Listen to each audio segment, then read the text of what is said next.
Welcome to Biz Filing's Expert Insights. Hi, I'm Greg Corombos. Our guest this week on Expert Insights is small business expert Gene Marks. He is head of the Marks Group and is also a prominent speaker and writer. He joins me today to discuss search engine optimization for small businesses, both the challenges and the tips for standing out. And Gene, thanks so much for being with us. Thanks, Greg. I appreciate you having me on. Well, you recently wrote about search engine optimization in your column for the Philadelphia Inquirer, and you start with pointing out that there's a major hurdle for small business owners to stand out. They have to deal with Google, and that puts them at a tremendous disadvantage. Why is that? The sort of genesis of this whole thing is I went to this conference out in Seattle by a company called Moz, and they're sort of like very well known for supporting the search engine industry. And a lot of people out there that do consulting for small businesses to help them get found online. And you and I both know for a small business, I mean, geez, that's incredibly important for people to find you on Google. Well, the fact of the matter is that Google and Google's related properties, whether it's YouTube or it's Chrome or it's the Android operating system, and of course Google itself, they control about 90% of Internet search, and that's according to some of the data that's provided by Moz. And that's like a big issue, obviously. And I got to tell you, I was at this conference, Greg. It was like 2 days of hearing like super experts talk about SEO or search engine optimization, really smart people.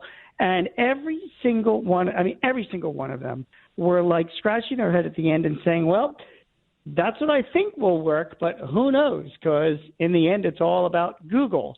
So it's like everyone in the world is trying to figure out what Google wants. And the big companies with big budgets and lots of dollars, they can pay these high-priced guys to go out there and try and figure it out. But for small businesses like mine, like yours, it's a lot more challenging to try and get found on Google, and certainly a lot more expensive. And while Google may be the challenge, the good news from your column is that it's also part of the solution. So how is Google helping small businesses? As much as I've been a critic of Google, and there's got to be another way to do this, Google itself is trying to take some steps to help small businesses get found online, and trying to help you doing AdWords and trying to help you with your sort of SEO best practices. Really, Greg, you know, the one big thing that is really relatively inexpensive thing for a small business to do is to really get up and running with Google My Business. And you can find it by just Googling Google My Business. And what Google My Business does, once you have a Google account, is you can set up a profile for your business.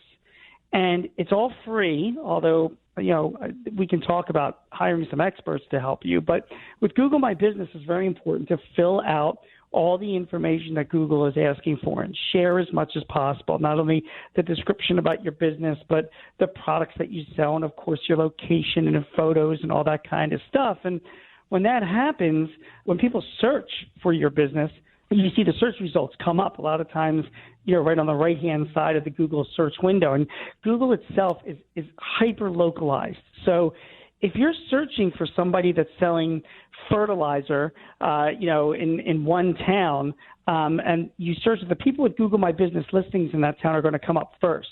And then, of course, if you drive 10 miles away and do another search, you will get other search results based on who's local and who's got a Google My Business profile in the next town over.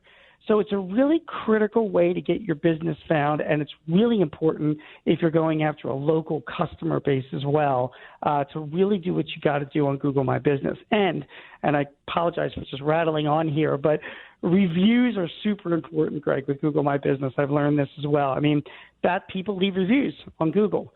So you've got to monitor them, you've got to respond to them, and Google likes it when a lot of people leave reviews about your business. It shows activity, and it shows that there's something going on, and they give you a little bit of a boost in your search results when you've got good reviews and good dynamic content going on your Google My Business site. So Google My Business, that's sort of the place you got to go to if you're a small business, and you got to take the time out to make sure you're listed there.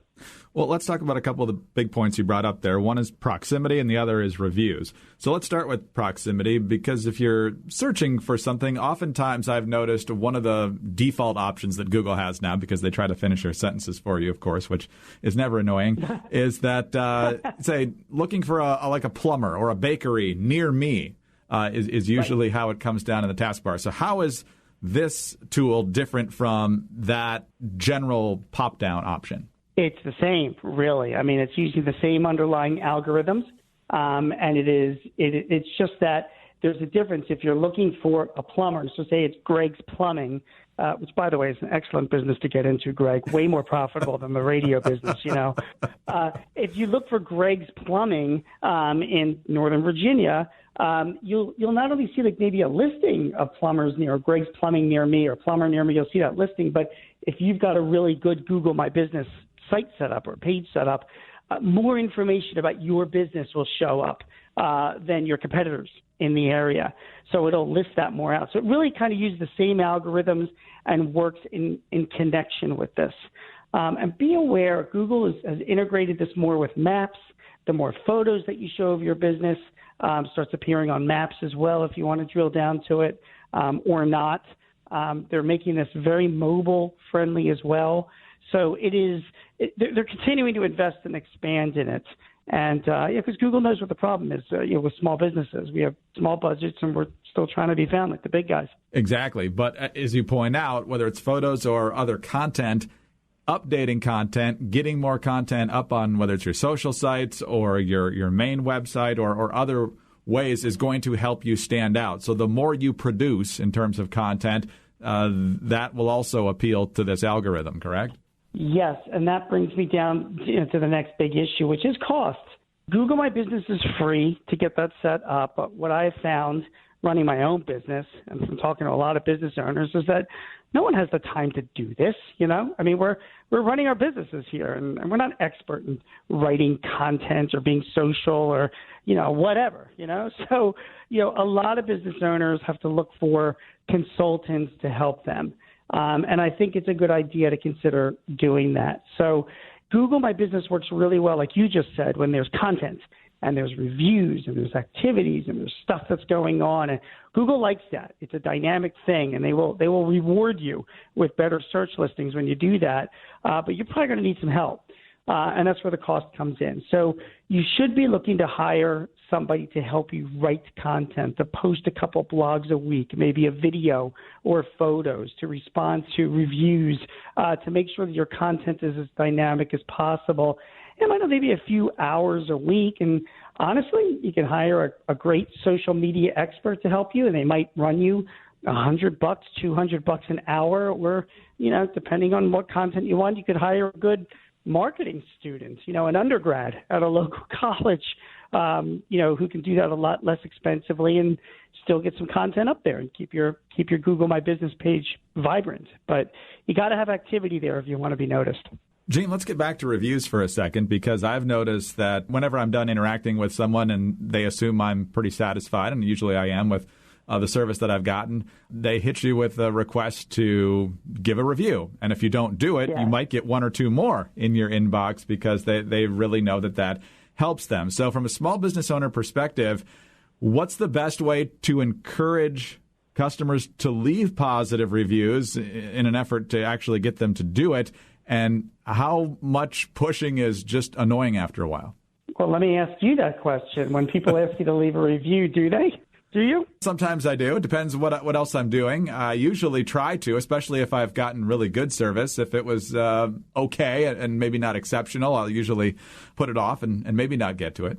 Right. So if you've ever been to a business or restaurant or business and you had a lousy experience, would you ever consider leaving a bad review or a negative review for someone? Possibly, but I know that actually happens a lot more than the positive ones, right? Yeah, it does. So, first of all, I'm not the kind of guy to leave bad reviews. Maybe it was a person's off night, or I don't know. But then other people have the exact opposite. point of view, which is like, hey, man, you don't do a good job, I'm going to tell the world about it, and you got to fix that for the next customer. So fair enough either way. The bottom line for a business owner is you have to encourage your people to leave a review. Most people don't know that you're up there on Google. Those people aren't thinking about you. They don't care about you. So, if you can collect any type of information from a customer that comes into your business. I mean, Greg, it's not just that sale that you make to them on site. It's the sale that you make to them 3 months from now or 6 months from now. So, to have a VIP club or a loyalty program, I can't tell you the value of that stuff, where people can leave their contact information with you so that, I don't know, you give them a discount or something, a special offer in the future. Once you've got their contact information, you absolutely should be then reaching back out to them again with an email or two saying, hey, if you liked us, or even if you didn't like us, please give us a review. We're trying to be better. People do. When they get it, it's easy enough. There's a link to click on. They can leave a quick review. That's something people do. This gets back to the whole posting and content thing. That also takes work. It doesn't happen automatically, and it's not as easy as it sounds. So you might need somebody to assist you to send out those emails and follow up with those customers. And then, God forbid, somebody leaves a lousy review, you want to make sure you respond. But I think that's the best way to do that, is to try and collect some information by giving away something for free in return for joining a VIP club or a loyalty program or something like that. You're building a community. And it shouldn't just be about the sale today. It should be about, what you're going to do to get that sale from the same customer tomorrow or 3 months from now. Well, every customer is valuable, and every satisfied customer could be the conduit to another potential customer. And so tracking all these down is definitely an important thing to do, and keeping them happy even long after the sale is good as well. In fact, I just had a really good customer experience this weekend. I not only filled out the online form, I even sent a snail mail thank you to the manager. So I don't know if those matter as much as the Google reviews, but when a positive experience happens, it's good to get noticed. If I could just say, and this is a sad statement on life, but it probably doesn't matter as much. Like, the snail mail, right? The card is probably a really nice thing that you did, but if you're a manager or a business owner, you're like, all right, thanks for telling me. Now, would you mind telling the world? So right, going online is probably the better way to show your thank you, and that's what you should be encouraging your customers to do. Gene, as always, fantastic advice. Thanks for your time today. We really appreciate it. Thanks for having me on, Greg. Absolutely. Small business expert Gene Marks. He's head of the Marks Group and a prominent speaker and writer. I'm Greg Corombos, and for more information on this topic, please call Biz Filings at 844-202-0707. Biz Filings, a Wolters Kluwer company, has been incorporating businesses since 1996.